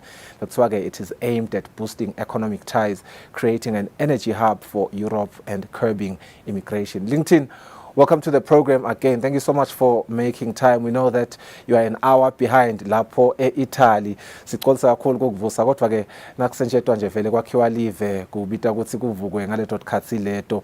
Kusipha nje sithombe siyathola umbiko ekutheneni longangaNdunankulu welive Prime Minister Russell Dlamini did present i-address lapho khona bakhulumela silo semhlaba. Indzaba lenkulu kakhulu indzaba yokuthi live la kangwane lifuna kuba energy self-sustaining. Kusipha nje sithombe kuleyo nkulumo leyo. LinkedIn. Azivusele Sifiso, azivusele Maswati namhla ekseni uqinisile uthe na uqedza kuvula lo mhlangano wotigaba letahlukahlukene njengoba sotibalile letinye tato kutheke tolo kusihlwa vele nembala mhlotshana nankulu alithola ke lithuba lesathule inkulumo yaso silo semhlaba labe igcile khona ikakhukade etindzabeni tayo indzabeni temandla ulibongile kakhulu Ndunankulu live lase Italy ngekwambisa lase Eswatini kakhulu kathi namsebenzi ochubeka lapha nangikhumbula kahle kuse RFM kuleya solar power plant nekuthi ke live la kangwane litivulile tandla lekuthi libanjiswe vele kakhulu kade ekukhiciteni igesi kakhulu kade clean energy Sifiso. Uyakhumbula ukuthi igesi lomningi simthatha even labo makhelwane eNingizimu Afrika lase Eswatini nje likhona lokukhicitela okungenani 15%. Yakathi ke Ndunankulu tikhona tinhlelo live lelinato lekukhicita mhlambe igesi sisebenzisa yona i-clean energy. Kepha ke iqiniso leliphelele ngilo yokuthi leto tinhlelo leto lidzinga ke timali lokhulu ukuthi live liyadenda taba Sifiso sikhicite igesi lohlobile kusebenzisa yona isolar naletinye ke indlela letikhona. Kepha ke nje ke ikakhulu kakhulu ngito ndzabade timali nangibuka nje inkulumo yakhe Ndunankulu yafana nancamashi nenkulumo lethunywe ngumengameli waseKenya leyokuthi Africa ngaba nato letinhlelo letinhle tekuhambisana mhlambe nemhlaba lokho lokufuna ngumhlaba ekuthenini sendanjani sesikhicite igesi longanyuka ubeti imvelo.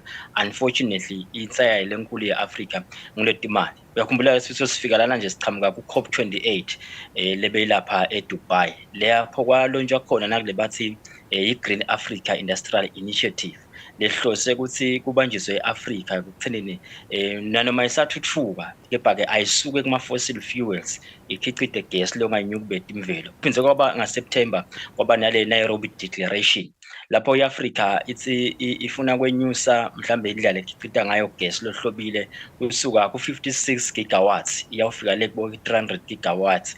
Kubonakala mhlambe kusinyathelo lesisetulu kakhulu ngoba umhlaba utibekele nje ukuthi akenyuse lokungenani nga 11 gigawatts. Kuphinzeke le Nairobi Declaration ya kwalonjwa lapho khona lengasipheceleti Accelerate Partnership on Renewables. It's Africa sibambisene ukuthi sihambisane nalokukhicita logesi lohlobile ngoba la eAfrica sisona nganginiketa sithombe ku-Sub-Saharan Africa nje balinganiselwa ku 600 million bamvu labangakhona ekufinyelela kugesi. Leyo ke half of ipopulation yase-Africa. Labo bangetulu nga 150 million nabuka nje population yonke yase Europe because iAfrica isasalela baningi bamvu labasathinga lo ukuthi bakhona ekufinyelela nje kugesi. Asiyiteki lo ukuthi igesi hlobile noma unjani but nje ilapho. Then the elephant in the room kulomhlangano bekungekuthi ngawuthini the western world bathi Africa ayisuke kuma fossil fuels ayekele kusebenzisa emalahle kukhicita gas but those are the very same countries like ijima ngalesikhulu isivini nahamba eAfrica ayawulanza emalahle Yeah, so ilapho lenza East Africa, no, we can move away from this, but ke let us tap into the funding. Angibekise nje ka EU banayo le funding yaka climate change. Unfortunately, there is only 2% in the past 2 decades Africa lekhonile ukuthi ifinyelele kuya. Ngikunikeza isithombe sifiso ngithi imali lehlanyelwe la kule indzaba yokuguquguquka kwesimo selitulu investment iyafika ku 3 trillion US dollars in the past 2 decades, but Africa kufike only 60 billion. That is 2% in the past 2 decades. So Africa it can only be a dream ukuthi singayekela kusebenzisa ama fossil fuels if nangabe sibanjiswe ngedimali. Yeah, it's quite interesting. The African leaders are speaking in the same voice. Lapho ngeva naloyo ukuthi uyayifananisa inkulumo yandvunankulu wethu na president wase Kenya, which is something lasengikhanza ukuthi vele i-trend, and it's a good trend ukuthi sibambane singemave ase Africa. Utsinza indzaba ye electrification ukuthi access rate tasibuka nje Africa yonke 600 million webantu bede. Kungenta ke ngibuke ngiyakhumbula nje silo semhlaba nasivakashelwe ngupresident Tsai Ing-wen wayiveta indzaba yokuthi livela kangwane lema ongoing rural electrification projects lapho khona sesilisibone lawo ma projects sekasibone siku 82% coverage, which I think mina nangubuka, by the way, we are ranked number 3 in Africa in terms of electrification access rate. We are doing pretty well, and these projects are still ongoing. So I do see these investments lawa celako lapho ndvunankulu welive ukuthi atasisita. But here's another topic linked in that I want us to get into. Giorgio Meloni, I understand, so pledgile imali lenganga 5.5 billion euros, I believe. What is the story around le mali le pledgiwe? Itasita kanjani? Yes, so ipledgile le mali. It's a 4-year plan. Kule plan labo lebafuna ukulisebenzisa. Yebo inhlitiyo yalo lenkhulu igcile kakhulu kudwenza ba energy. Like ngeke ngabika earlier on ukuthi 40% wagesi wabo kuleli vele liqhamuka eAfrica, especially in the north. Le bakufuna ke bona kahle angikuvedele sisilo ukuthi igesi lomningi losebenta la Europe previous baqhamuka ke even la Russia. Uyakhumbula ukuthi kube naleyo Russia invasion eUkraine, base ke Russia siba mhlambe baya isolate nangayibeka kanjani. Sebanayo ke lensayeya yokuthi igesi utholakala kuphi. Sebayibuka ke iAfrica as an alternative source, especially mavela afana nabo Libya nabo Tunisia. Ithi ke Italy position in such a way yokuthi ayithi Africa nayiletha gas eEurope ingene ngeItaly. Uyakhumbula ke ukuthi Italy president wanamave la njinga kakhulu emhlabeni G77 ifuna ke kusebenzisa leyo influence leyo manje kwenta siqiniseke ukuthi they are able to tap into Africa balanza leyo gas lo. But ke nanoma kunjalo bakusiveta lesithombe le ukuthi bafuna kuyisita nana iAfrica ukuthi ibe energy sufficient. Ukuthi ke kube netinhlelo letawela lo ukuthi bakhone mhlambe eAfrica ikhone ukukhicita gesi lohlobile. Leli plan ke liyasuka kugesi sifiso linake nendzaba tabo education, kuthiwa ke akhona ama programs lasakhona ikakhulukade bo indzaba tabo vocational training ukuthi emanyuvesi ase-Italy abambisane mhlambe neAfrica. Liyathinza nendzaba tabo health, lithinza nendzaba tabo agriculture, but nje inhlitiyo yalo lenkulu lengitathi mne ngona kuyihlupha ngoba iWest lamavasi West akahlushwa ukuthi asikhicite ukudla lokwenele eAfrica, but inkinga yawo nyalo ngigesi.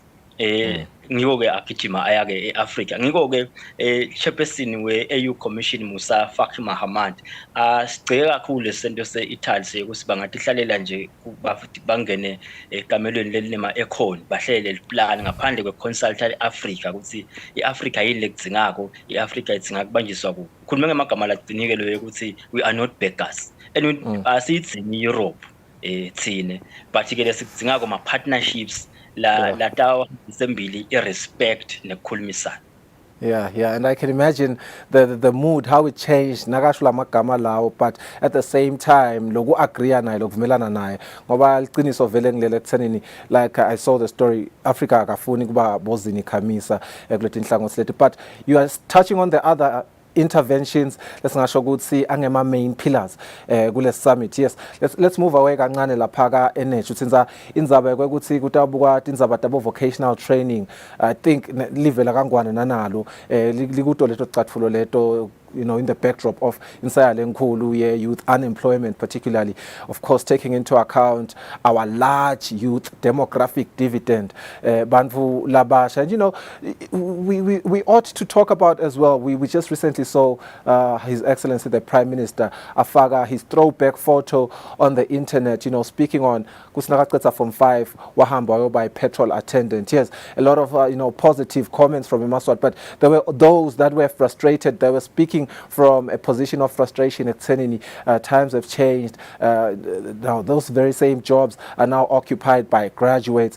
But you know, he had acknowledged on his caption nakaposta lesithombele sokuthi hulumende utayisebenta indzaba yokuthi anzise ematfuba emisebenzi ngetindlela etahlukene. Ngiyayibona ke nenzaba ye vocational training at Senini nana uma iqiniswa itasi sita kangakanani to alleviate us from this position that we are grappling with unemployment. Talk to me about, you know, these other pillars, but engcenye sicale ngayo nayo yabo vocational training empeleni kakhulu education. Yes, ifika njani sifiso lenzaba le ifika ngokuthi Europe, Italy in particular, very frustrated ngokuthi bamfla basha labaningi bayasuka lapha etule North Africa bangene la eEurope. Bangene in particular eItaly basebenzisa mhlambe indlela etingekho emthethweni. Labanye bashiye emhlabeni siyabona ema reports avela kusilapha in Mediterranean Sea. Tikepe lebatsebenzisako tiyacwila kwendekelo kwanalokwa bakhulume ukuthi eminyakeni lophelile nje uwodwana sinikwe kakhulu isibalo sebamfu labangenile eItaly kusukela nje ngeminyaka ka2016 kuthiwa ke iItaly ke ithi kule migration policy yayo ayibanjiswe eAfrica ngokuthi mhlambe kucinzwe ifundo temakhono kuze ukuthi labantu labasha labagcwele eAfrica, because Africa will remember it's got a young population kutawuncipha lezinga labo le ukuthi bete bangene la eEurope mhlambe kuliwe nindzaba tabo human trafficking bathi ke yini le nda labantu basuke eAfrica labantu labasha bahambe bawufuna impilo lengcono lekulikhuna lokuyithola la eEurope. Iyavela ke lendzabe ukuthi yes Africa young population ensaya yemisebenzi but nangaqiniswa lehlangothi lwetemakhono probably kungasita lo ukuthi abantu babe nalabo bangakwenda lebataphilisisa ngako lokungabenda ukuthi bangafuni mhlambe ukuthi bawufuna impilo lengcono eAfrica. Ingena lapho ke lendzabe ukuthi ayinako indzaba yeeducation but in particular lena yenzaba yetemakhono. Lencamanya ukuthi it resonates well na hulumende Eswatini sifisha kumbona ukuthi tikhona tikola lekati qinisako uhulumende itekiwa kakhulu indzaba leyo nasesibayeni imfundo yemakhono ekutheni nakayinake uhulumende kakhuluma tikola eMITC bokwamile voc team nasenhlangano khona tikola leyo ukuthi ngiyabona yes na prime minister uke waveta nakakhulumisana na chief editor John Mlelekeng lokuthi eRwanda they had a plan asasebenzela well vision ukuthi akasumlo musha nangabe bekenti plumbing akasinakaqedza aphume nale toolkit lekata uhamba ayosebenza ngalo. Lencamanya ukuthi ke ma programs lawo lokakhanza ukuthi nanathi Eswatini yasita ekutheni mhlambe le yona iItaly neEuropean Union libeke imali lefikako ku 1.5 billion euros lethi tayisebenzisa eAfrica kuqinisa mhlambe ama projects la fire custom nandzaba yaka education. Lencamanya ukuthi singazuza nanathi sibase Eswatini kuleli hlelo le.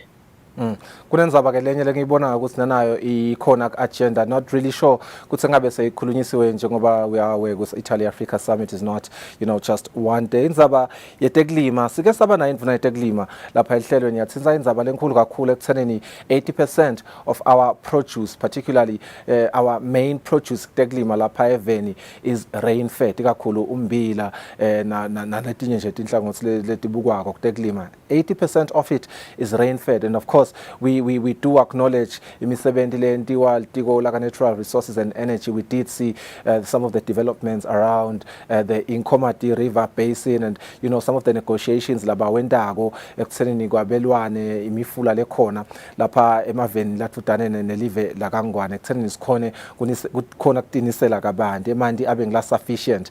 Engabe seningene kangakanani kuleyo topic leyo noma nisata ungena kuyo? ingenile nakhona eTulips ukusifiso lenza baleyo kanti nakuleli plan lakhe Georgia Meloni iyavela enza ye food security eAfrica. Uyakhumbula ukuthi angibekise nje ngewheat i-wheat learning lekhanza ukuthi siyayiconsume mhlambe the whole of Africa beyiqhamuka kulo live le Ukraine neRussia. Ikhumbula leya grain deal eyafacilitatewa iTurkey lebehamba ibe nekulimala. Seyikhona ke lensayo leyo ukuthi singabe sesitawenda njani manje.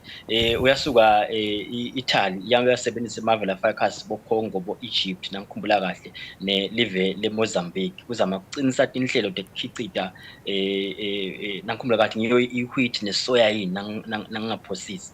Manje le indaba lekhona ngile ukusebenzisa lama technologies la khona ekakhulu kade la kuto tekulima kuzama ukuthi njoba sitsheka yona nje indaba ye-climate change akusalinywa ngalendlela yetolo but ke sekukhona indlela tesimanje manje letingasetshenziswa unfortunately nanato ngidzinga lokuthi kusebenziswe timali akubekise nje lapha eSwatini siyati kakhulu sifisa bo drip irrigation ma systems lawa ma technology lawa ladzinga lokuthi kube nale mali balimi bacapacitate bafundziswe ngale tindlela leto ukuthi sengakhicita njani kudla lokuningi lokuthatha isikhathi lesifishane ngokusebenzisa leto tindlela leto. So iyayitsinza le plan ya Meloni enzabathe kuyibambisa eAfrica kuthuthukisa tona tekulima. Unfortunately sifiso like stage ukuthi onke lama initiative uke washo Mfaki Mahamat wathi we are tired of the promises.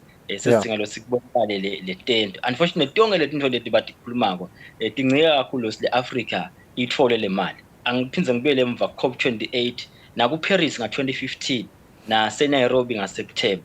Yatika kakhulu indzaba yema reforms kule global financial architecture leyokuthi akubukeka lokuthi le Africa ingabambiseka kanjani ingathola njani letimali neyokuthi iAfrica yes emave anato tikweneti but they are paying 5 times more kuzama kuservice ema debts awo.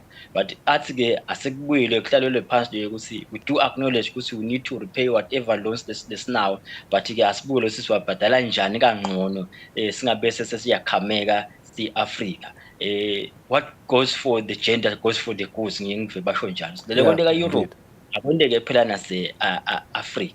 So ngiyinza yalama reforms letekiwe nala kulomhlangano lo sifiso ekuthenini kunesidingo ngiyakhumbula nje ngeke ngambona president we-African Development Bank lebayiteka kakhulu nabo indzaba yema reforms phinze na deputy secretary general waka-UN itolo uyitekile naye lenzaba yama reforms because Africa seyikhale kakhulu ngekuthi kule global financial architecture akwentiwe lama reforms so that when we pay our debts which we should but asingabe sesikusiletinye inhlelo definitely sinato setiye.